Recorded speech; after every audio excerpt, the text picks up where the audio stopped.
لیکن یہ کہ بدھزم میں جو ہے نا آپ ایک پتہ نہیں کیوں مجھے تو بہت فیسینیٹ کرتے ہیں. ضروری نہیں کہ آپ منگ بنے یا آپ نن بنے. جو بدھزم میں خواتین ہوتے ہیں ان کو ہم نن بولتے ہیں. اچھا کیا کیا نہیں کرنا ہوتا اگر آپ آشرم میں جاتے ہیں؟ کیا ہوتا ہے لائک مثال طور پر میں آشرم گیا تو کیا ہوگا؟ تو کچھ بھی نہیں ہوگا. آپ کو اپنی فیلنگس اور اپنی ساری دنیاوی چیزیں چھوڑنی ہوتی ہے اور تو کیا کیا کچھ بھی نہیں لائک ہوتا. لیکن لیٹس سپوز آپ منگس کے بارے میں نے تو کبھی آشرم میں گزارا نہیں ہے, لیکن ہم نے پڑھا اور سنا یہ ہے کہ آپ جب آشرم جاتے ہو تو آپ نے جو ہے نا دنیاوی چیزوں کو آپ چھوڑ دیتے ہو. جیسے آپ شادی نہیں کرتے, جیسے کہ آپ جو فیلنگس ورلڈ کے ساتھ آپ کے ہیں, جو ایموشنس کے ساتھ آپ کی اٹیچمنٹ ہے, جو دنیا کے ساتھ اٹیچمنٹ ہے, وہ چیزیں آپ چھوڑ دیتے ہو. جیسے دنیا کے ساتھ آپ کی اٹیچمنٹ آپ کی ڈیزائرز ہو سکتے ہیں, آپ کی بلڈنگ, آپ کی گاڑیاں, آپ کی بہت ساری چیزوں جو آپ کی خواہشات ہیں, ان خواہشات کو آپ نے اس چھوڑنا کی ہوتا ہے. وجہ کیا ہے کہ اتنا اس کی ڈسکریج وجہ یہ کہ آپ جو ہے نا آپ بلیو کرتے ہیں کہ جو میری آفٹر لائف ہے وہ اچھی ہو, میں دوبارہ بدھزم میں ایک بہت خوبصورت ورڈ بولا جاتا ہے, لائف از سفرنگ. تو وہ دوبارہ, یہ تو فلموں میں بہت سنا ہے. فلموں میں آپ نے سنا ہوگا, لیکن بدھا نے کہا تھا لائف از سفرنگ. کیونکہ لائف میں اگر آپ دوبارہ پیدا نہیں ہونا چاہتے ہیں تو آپ جو ہے آپ کو اچھے کرم کرنا پڑے گا. تو آپ تو شیتا ہیون جائیں گے جہاں پہ امیتابھا بدھسٹوا آپ کا ویٹ کر رہا ہے. تو آپ کو جو ہے نا اچھے کرم کرنے ہیں اس دنیا میں. تو ان کے یہاں بھی جنت اور دوزخ والا بالکل کانسیپٹ ہے بالکل ہے. بدھزم میں؟ ہاں جی. اچھا. اور اچھا میرا نا ایک کچھ وقت نا میں تھوڑے مینٹل ہیلتھ ایشوز تھے مجھے, تو میرے ایک استاد تھے, مجھے کہتے تم تھائی لینڈ جاؤ اور تھائی لینڈ میں تم وپاشنا کے لیے جاؤ. اچھا. کوئی 10 days کا ان کا ہوتا ہے, کوئی میڈیٹیشن کا, جہاں پہ آپ 10 دن گزارتے ہو, آپ سے سب کچھ لے لیتے ہیں, فون وون ساری چیزیں, اور 10 دن آپ ان کی تحویل میں ہوتے ہو. ہاں. اور وہ انہوں نے مجھے کہا کہ میں نے خود کیا تھا, تو 10 دن بعد جب باہر آپ آتے ہو نا تو آپ کو بہت ہی ڈفرینٹ فیل ہوتا ہے. یہ میڈیٹیشن کراتے ہیں آپ سے. اپنی آئی تھنک اپنی اپنی ایکسپیرینس ہے, اس پہ میں کوئی کمنٹ نہیں کرنا چاہتی. ڈو کیونکہ you meditate? Yes I do. اور میڈیٹیشن سے کیا فرق آتا ہے زندگی میں؟ لائک میڈیٹیشن سے یہ کہ میڈیٹیشن مینس تھینکس گیونگ. جب آپ میڈیٹیشن میں بیٹھتے ہو نا تو آپ کو بہت ساری چیزیں ایسی ہیں جو آپ کو شکر گزار بناتے ہیں. آپ اپنے سر سے لے کر پاؤں تک اپنی باڈی کے آرگنس دیکھیں, اگر ان میں سے ایک آرگن بھی کام نہ کرے تو آپ کو کتنی تکلیف ہوگی.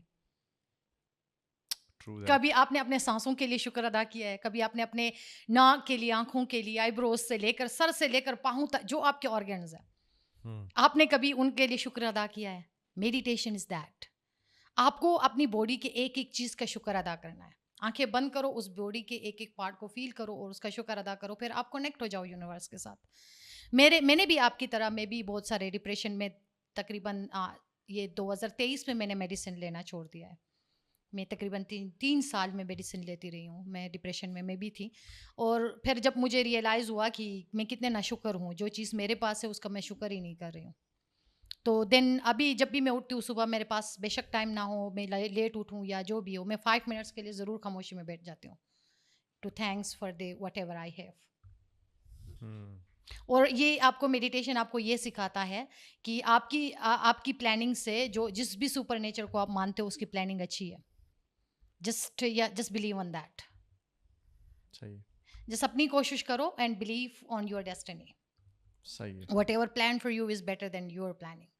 ٹھیک ہے, ہم آپ کے ڈریس تک آئیں گے, لیکن ڈریس سے پہلے ہم وہ جو شیام کی اور سیام کی ہم بات کر رہے تھے, ہم نے کافی ہسٹوریکل بنا دیا اور کافی آئی تھنک بورنگ ہو گئی ہے. نہیں ہمیں تھوڑا سا اس کو نہیں, مجھے اصل میں پتہ ہے کیا ہے, ہم لوگ جب اب آپ آئی نا تو ہم نے تو 2 گھنٹے سے پہلے گپ شپ ماری نا, تو وہ آپ کی نا وہ والی, میرا یہ ماننا ہے نا کہ گیسٹ جیسے ہی آ جائے نا تو آپ نے بس بیٹھ کے شروع کر دینا پوڈ کاسٹ. لائک آپ نے اس سے پہلے گپ شپ آپ کریں گے نا تو وہ سارا جو آپ کا وہ ہوتا ہے نا, وہ اسکرپٹڈ ہو جاتا ہے نا, اسکرپٹڈ ہو جاتا ہے. تو ہمارا پوڈ کاسٹ اسکرپٹڈ نہیں ہوتا, ہم ایسے ہی بیٹھ کے شروع کر رہے تھے. تو یہ مجھے اسکرپٹڈ اچھا بھی نہیں لگتا. I don't like scripted things. تو ٹی وی شوز میں جیسے آپ جاتے ہیں, آپ سے کہا جاتا ہے 10 منٹ ہے آپ کے پاس, اور 10 منٹ میں جو ہے آپ بولنا, کبھی کہتے ہیں کہ 2 سیکنڈ ہے اور 2 سیکنڈ میں اپنے پوری ہسٹری بتانی ہے. سو سیام کا بتائیں, بڑے لوگوں کے کمنٹس تھے. میں تھوڑا سا جاؤں گا, میرا فون ذرا دیجیے گا, میں جاؤں گا وہ کمنٹس میں جو لوگوں نے لکھے ہیں آپ کے پوڈ کاسٹ پہ. آئی تھنک وہ اچھا رہے گا. ہاں وہ اچھا رہے گا. آپ سیام کا تھوڑا بتائیں کہ یہ پہاڑ کدھر ہے. سیام جو ہے نا, سیام ایک ایسی جگہ ہے جو کہ ابھی تک متھ بنی ہوئی ہے ہمارے لیے بھی اور دوسرے لوگوں کے لیے بھی نا. تو سیام کے بارے میں کہا جاتا ہے کہ کیلاش کے لوگوں کی ہسٹری جو ہے وہ سیام سے شروع ہوا تھا, اور ہمارے سارے سانگس, ریلیجیس سانگس, ہمارے سارے اسٹوریز, ہمارے سارے جو مائتھالوجیز وہ سیام سے ہی شروع ہو جاتے ہیں, سیام پہ ختم ہو جاتے ہیں. تو سیام ابھی تک کسی کو نہیں پتا.